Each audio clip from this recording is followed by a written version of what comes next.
it would be nice to know where everybody comes from and what different industries you're in.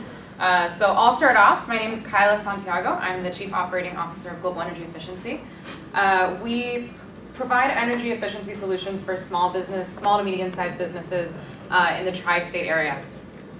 So that's a little bit about me. Kind of, you guys could go around and just briefly say where you come from, what you're doing, what interests you. David and Cheryl Yancey, investors in Extreme Energy Solutions. There with Speaker Sam Berlin. We're from Virginia. Brendan Yadav, I'm the president of Yadav Solutions Inc., and we're primarily based in New York City. We do a lot of large commercial and industrial energy efficiency audits and retrofits of all those buildings for energy efficiency technology. Tom Dresner, I'm with Global Energy Efficiency, and I'm in business development. I'm Shannon Smith. I work for the USDA right here in DC, and I'm an investor in Extreme Energy Solutions. You guys got a lot of support here. Right, I work for Extreme Energy Solutions, live in New Jersey. Hey, Joe Malshanda, account executive for Extreme Energy perfect. as well. All right. CEO Extreme. So Awesome. So kind of that gives me a little a little bit of idea of kind of who I'm talking to. So again, a lot about what I'm going to be talking about today is how you can get energy conservation started in small businesses. Just because it's such a big part of what we have here in the United States, especially here on the East Coast, tons of small businesses, and to talk a little bit more about what it is that's going to interest them and how you can present it to them in a way that is cost effective. All right, so I don't know how many of you guys are familiar with this, the energy conservation pyramid.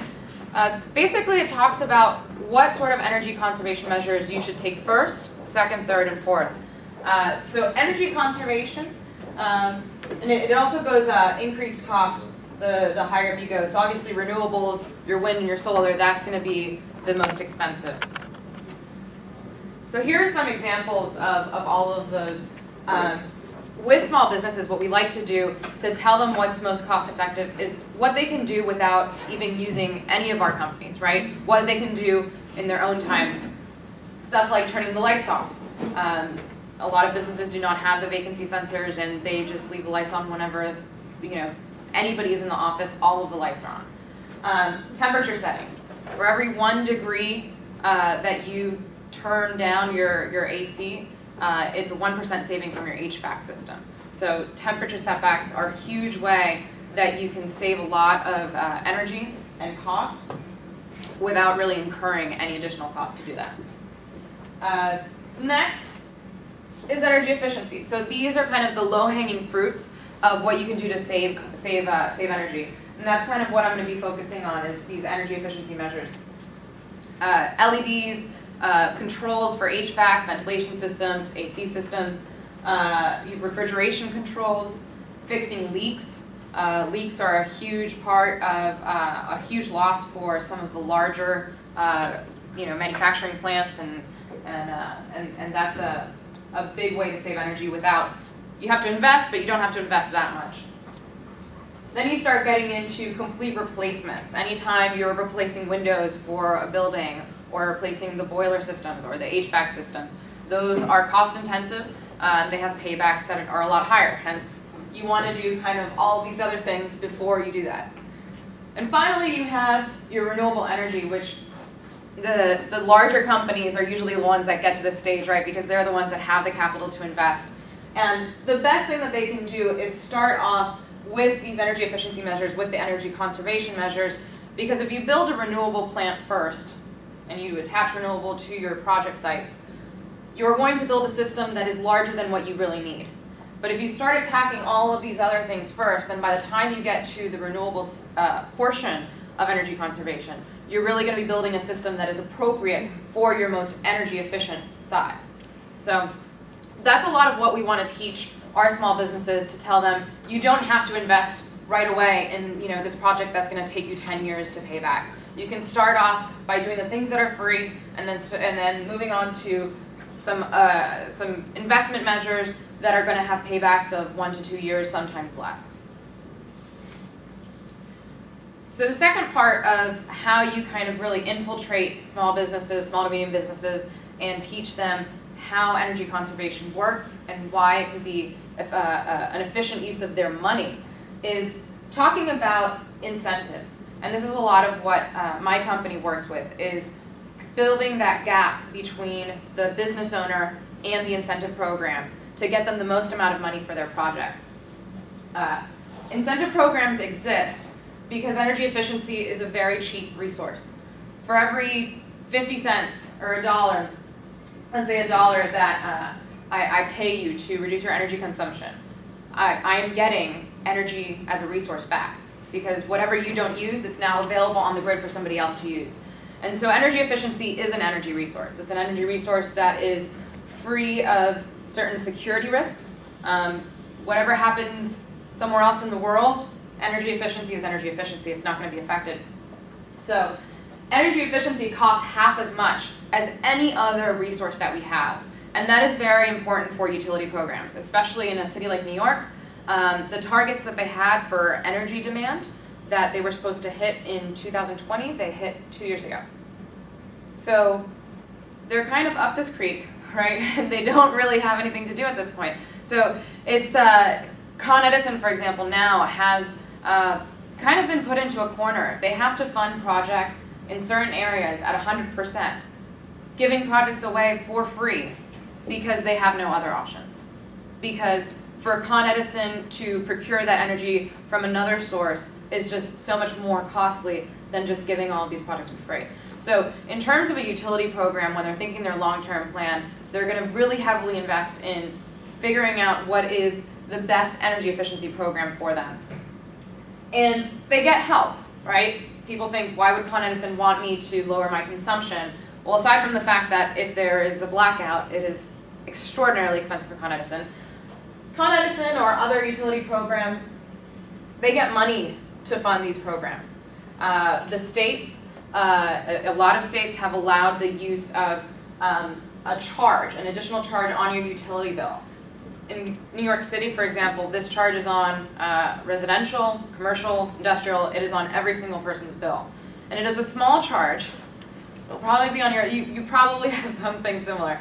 And it's a small charge that all of the money gets pulled into a fund for energy efficiency projects.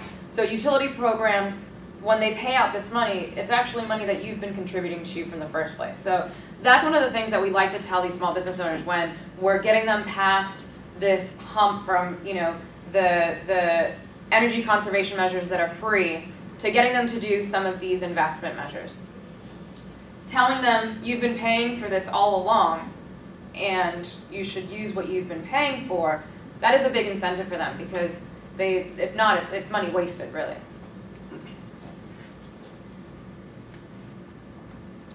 So here's just kind of a bigger graph of this. You can see energy efficiency in comparison to wind, natural gas, coal, and some of the others. Energy efficiency by far the lowest cost as an energy resource. And because of that, we're all pretty confident that incentives are going to exist, right? Unless we have the day where solar is down here, which I really hope so. I really hope the technology gets there. But we're not there yet. So until we get to that point, energy efficiency is still going to be a big player in the market of being able to provide incentives and rebates to small businesses, medium businesses, even large commercial and industrial businesses to lower their energy consumption. Tax benefits. That's another biggie for the small, medium business owner. A lot of them don't know that tax benefits exist for energy efficiency projects. A lot of them don't have the know-how to procure those tax benefits. So that's something that is really important for making energy conservation cost-effective. When you're talking about making something cost-effective, you have to think about all of the different ways you can pitch, this is what the final payback is going to be, because it's not just your initial upfront cost and your savings for 1 year, right? You take into account maintenance savings, you take into account tax benefits and these incentives. And all of a sudden it starts, that ROI starts dropping more and more and more. Yeah. This is the 179D. Yeah. Right? So we're hoping 179D was, it actually they extended it to 2014. We're hoping they'll just keep doing that over and over and over again. That would be great. And it's actually something that we are letting people know that this could happen. So keep that in mind, right? But it could go away. That it could be extended. Oh, okay. Right, because any project, as of right now, any project that is completed today is not eligible for 179D, as of today. But again, they extended it last year. You know, it would only make sense for them to extend this year based on the success that they've had. The other tax benefits that we have are tax credits. So you know, there's the tax credits and these there are tax credits and exemptions for renewables currently, right? And one of the reasons that they're only for renewables and they're kind of phasing out of energy efficiency is because in certain states, even you see in the incentive programs, they're no longer giving incentives for T12 lighting, right? T12 lighting is the fluorescent lighting that is the larger size bulb. They're older bulbs. These lights are no longer being manufactured in the U.S. They're no longer being sold in the U.S. And so, you know, programs out there, they're trying to look for the most efficient use of their money, right? And they're saying, why would I pay you to do this? You're going to have to do it anyways. So it's also kind of, you know, making sure as a business owner that you're one step ahead of that. You don't want to be the person that came in the day after and say, oh no, now because they're not making this and I was going to do this anyways, if I wait 6 months, I'm not going to have this money available. If I do it today, I will have this money available. And that's also a huge piece of how you could get the small medium business owner involved, is telling them these are the trends. The regulations are being placed. 100-watt bulbs are not being sold anymore, right? So there's all these regulations that are going to be in place, and that is going to affect how tax credits, the availability of tax credits. It's going to affect the availability of incentives. The government does not want to pay you money for something that you have to do anyways, right? That's kind of, and it makes sense. So that's kind of a little bit about the strategy that we take, and now I'm just going to talk about the company and the specifics that we do, what sort of measures that we install for our clients.